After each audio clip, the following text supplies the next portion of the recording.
Hello everybody and welcome to another episode from the Board Game Man. My name is Jamie Cloninger. Today we're going to go back to 1980 and review Ruffhouse. And when you see the board game on this one, you'll see the board. It screams 1980. So let's go to the gamer's table and I'll show you how to play.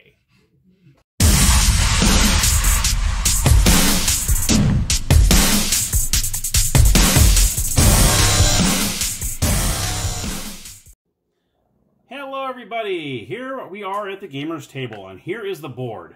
And like I said, this thing screams 1980, doesn't it? Very cool looking board. I love the whole thing. I love the numbers. The letters are big, the numbers are big, so you're not going to, oh, I can't see that number. Everything's huge, so I love it. I think it's a great looking board game. Okay, so let's go ahead and show you how this goes. It's a 2 to 4 player game, ages 8 to adult. I went ahead and pulled 2 tokens out here. We're going to do a little 2-player here, blue and green. We're going to put out there. You have 2 dice. You do have some chips out here, which play a very integral part in the game. Very, very huge.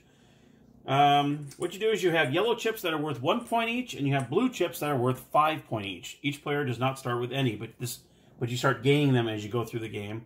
This is where you pretty much collect as many chips as you get, and this is when you're actually losing a lot of chips, and this is when you have a chance to gamble to get some more chips. So it's very cool how they had this. The first player who manages to earn 5 points wins the game. Now, let me show you how this works. And here we got the spinner. I'm going to show you the spinner. This is actually pretty cool. It's just like almost like a top. I don't know why they call it a spinner, but it's like a top. So what you do is you're going to put the this edge, the round edge, right in there. And you're going to use this as a, it's called a spinner, but like I said, it's really a top. And I'll show you how that works in just a second. You also have some double cross cards, some zap cards, and you have these numbers up here, which I'll tell you very shortly how those come into play. So what you're going to do is blue and green is going to start over here. Blue, you obviously roll your dice. Whoever rolls highest goes first. Blah, blah, blah. Okay, so first player is going to roll an 11. Now, there is no rules with doubles. There is no, oh, you get to roll again if you roll a double. I didn't see any mention of doubles in the instructions. So it's just, it is what it is. So 11, we're going to go 1, 2, 3, 4, 5, 6, 7, 8, 9, 10, 11. Now what you do when you land on any of these orange spaces is you're going to spin the spinner. Now you'll see there's numbers on the spinner from 0 to 5. Okay? So what you're going to do, let me move the dice out of the way, is you're going to spin it like a top. Okay? It landed on 2. So you see right there on the bottom, it landed on a 2. So player 1 is going to get 2 chips. All right? Now we're going to go to player 2 and 6. 1, 2, 3, 4, 5, 6. He's going to spin the spinner. And, oh, 0. Okay, that bites. Because you really want to get as many chips as you can here. Because once you get here, it can get pretty nasty. There's a couple spaces in here where you can actually lose half of your chips. So they could be pretty yucky going through there. Let's go blue, 5. 1, 2, 3, 4, 5. He's going to spin the spinner. I like to move the dice out of the way. And it is a 2 again. So player 1's going to get 2 more chips. Here comes green. He's going to roll 7. 1, 2, 3, 4, 5, 6, 7. There is no rule about staying on the same spot. There is no kicking it back to start or anything like that. You can share the same space. So there is no rule about that. So green's going to now, hopefully green gets some coinage here. 3. So he gets 3 chips. All right. Okay, so we're going to go ahead and bypass all this. Now you're going to get to the chips are down. And you have to stop here no matter what. So say I'm right here and I roll like a 6 or whatever. You always have to stop here. This is a mandatory stop. It says, stop. Commit your chips. The chips are down. So what happens here is you're going to try to guess. Let me move the spinner out of the way. 1 through 5, you're going to try to guess how many chips you're going to have, at least how many chips you're going to have at the end of the game. So you're going to try to guess 1 to 5. I'm going to say, I think I'm going to have 3 chips at the end of the game. So player 1's going to say 3. So player 2 lands on it. Player 2 is going to try to guess, okay, I think I'm going to have 4 chips at the end of the game. Okay, so you pick a 4. You're going to keep the blue side up, face up in front of you. Okay. So player 1 thinks he's going to have 3. Player 2 thinks he's going to have 4. All right. So now you're moseying on down the orange. You're going to get some, let's get, a few more chips here and there. And you're going to get another couple chips here, whatever. Then you start hitting the good old Big Trouble section. So the first was Easy Street, which is very easy because all you're doing is collecting chips. This is when it gets to start to get a little hairy, okay? Now you see the purple numbers here. You got 2, 3, 4, 6, 7, 9, 10, 10, 9, 8, 6, 5, 3, 2. The ones that are purple on the top, when you land on that number, you must roll that number. If you do not roll that number, you lose 1 chip. If you do roll the number, then obviously you don't lose anything. The ones that kind of hurt you a little bit are these. They call it gold, but it's more orange. 4 gold numbers on here. And it says, uh-oh. That's what it says on the top. If you land, say, on the 5, uh-oh. If you do not roll that 5, you lose half of your chips. That's a big no-no. You don't want to roll that. But let's see if I roll a 5 here. Let's see. Oh, 8. So I would lose half my chips since I didn't get there. Okay. Now, when you're coming through here, when you land on the 8, the brakes, it does not do anything. It's like a safe spot in this instant. Later on, this does come into play, but not right now when you're first going through here. It's just a safe spot until you reach through here. Now, if you do, say I landed on 4, and I do roll a 4, say I'm like, hey. Then what happens is, when you roll a 4, you get to go all the way to so far, so good. So you've escaped all this nonsense here. So if you're lucky enough to roll the actual number that's on there, you get to move forward to so far, so good. So you're good to go. All right. So once you go through here, this is the nasty part, because you can lose half or you can lose 1. It could be really bad. Then you're going to make your way over to Last Chance. Now this is when you're going to place a little bet if you want to. Now say you go through here. Now you don't automatically stop on here. You can actually, like if you're here and you can keep going. Okay. Say you land on 1 or 2. You got 2, 1, 2. Then you got bonus, bonus, 2, 1, 2. If you land on 1, you have 2 choices. You can either bet how many chips that you land on, and you respin the spinner, and you'll get that many chips. So say, for instance, I'm on 1. I can go, okay, I'm going to bet 1 chip. I'm going to spin the spinner.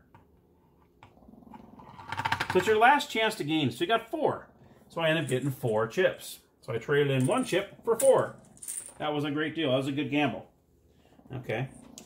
And that's all this area is. It's just one last chance to try to get more chips.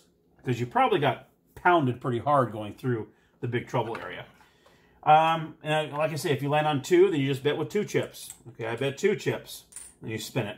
And you might lose. I mean, you might get a 0 or 1. You might actually lose going through there. That's why it's a little bit of a gamble. If you land on the bonus, all you do is collect 1 chip. So that's all you do there. So on those 2 spaces there. Now, once you land through here, you go through here, you're going to hit the stop. And it says, do you have enough chips? So what you do is, as soon as you land here, you're going to see how many chips you have.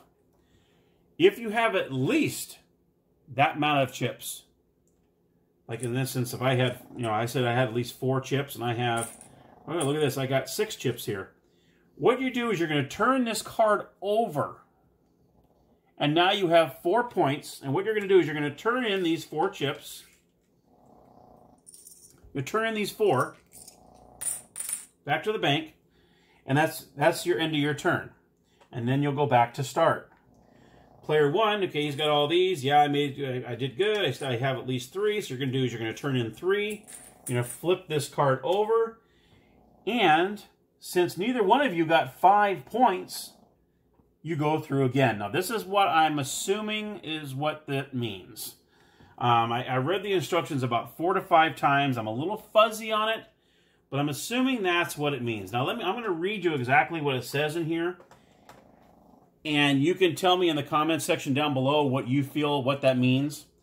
But it does say the winner is the first player who manages by hook or by crook to earn 5 points. This is what it says. The moment of truth. This is at the end here. As soon as you reach the space, you must stop moving, even if you don't land here by exact roll of the dice, like I said. Then count your chips. So that's what we just did. We counted how many chips we have.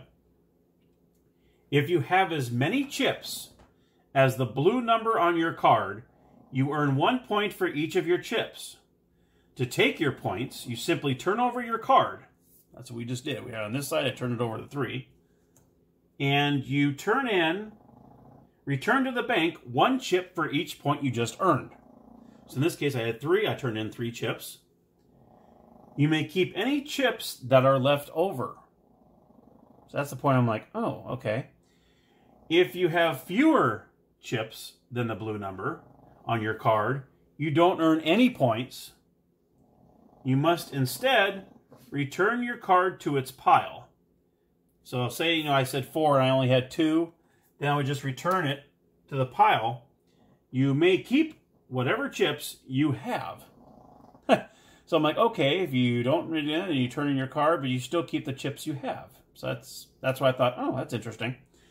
So for instance, at 4, you only had 2 chips left. You had 4, then you have to turn in that. Then you don't get any points, and then player 1 would have 3 points. And then it says, in either case, move your playing piece to start and end your turn. So that kind of tells me that, okay, well, if neither one of you have 5 points, then you go to start, and you go through it again. And you rebet, you go through here, and that's what I'm assuming. So, very interesting. I mean, the only thing is, I guess, if you want to pick 5, and if you actually get 5 or more, you actually win the game. But there might be times where you don't feel like you're that confident, because you do quite, you can kind of lose quite a few through here. And that can be pretty nasty and not leave you with much. And when you go and you might not have any chips at all, then you might not get any points at all. So there's times you might go through this 2 or 3 times. So that's how I'm assuming it is. That's what it sounds like it means. So that's why I'm kind of going, okay. That's why. But it does say the first player to 5 points wins. So it's like, okay. Let me go over the double cross cards and the zap cards. I have not touched these yet. The double cross cards. What happens is, say you're going through here. Say you have a 4-player game. That might be even better little thing to say. So say we have a 4-player game, and say I'm on one of these spaces here. I'm going to spin the spinner. Any one of the other players can say, up, double cross. So say player 2 puts a double cross card out there while the spinner is spinning. Okay. What happens is, if that player puts a double cross card out there, that player will get how many chips the spinner rolls, or spins, I should say. So that's very interesting. Now, each player starts off with 2 of these. Now, say the thing is spinning, player 2 goes up, and player 3 goes up. Player 3 was the last one to put the card on before the spinner stopped. So player 3 would get, in this case, would be 2 chips. All right, so the only person that cannot put a double cross card down is the actual person spinning the spinner. So I can't put my own double cross card on there. No, I want to keep my own. It's only opposite players that can do that. All right, so that's what the double cross is. And like I say, every player has 2 of those. So once you spin those, they're gone. So I guess if you don't have any chips and you're towards the end and someone's spinning, that might be a good time to use it. Zap. Each player starts off with 3 zap cards. Now the zap cards, what they do, instead of rolling to start your turn, before you roll the dice, you don't roll the dice on that. What you're doing is you're going to challenge an opponent to roll 1 die. If you roll the higher number, say I rolled a 6 and that player rolled a 3, then that player goes directly to the brakes. Now what happens is that player is on the brakes, that player needs to roll an 8. The player does not roll an 8, he stays there. If he does roll an 8, I wish I could do that on command, that'd be cool. If he does roll 8, then he gets to safely go over to so far, so good. And he's out of trouble. Because you might put that opponent right back through this again. Each player has 3 of these. So, honestly, I think that might be too many, but hey, it is what it is. So it's definitely a cutthroat game. It's like, nope, I'm going to challenge you. I'm going to challenge you again. I mean, it's like, wow, each player has 3 of them. So that can be pretty brutal, So, but like I said, each player has 3 of those. Each player has 2 double cross cards.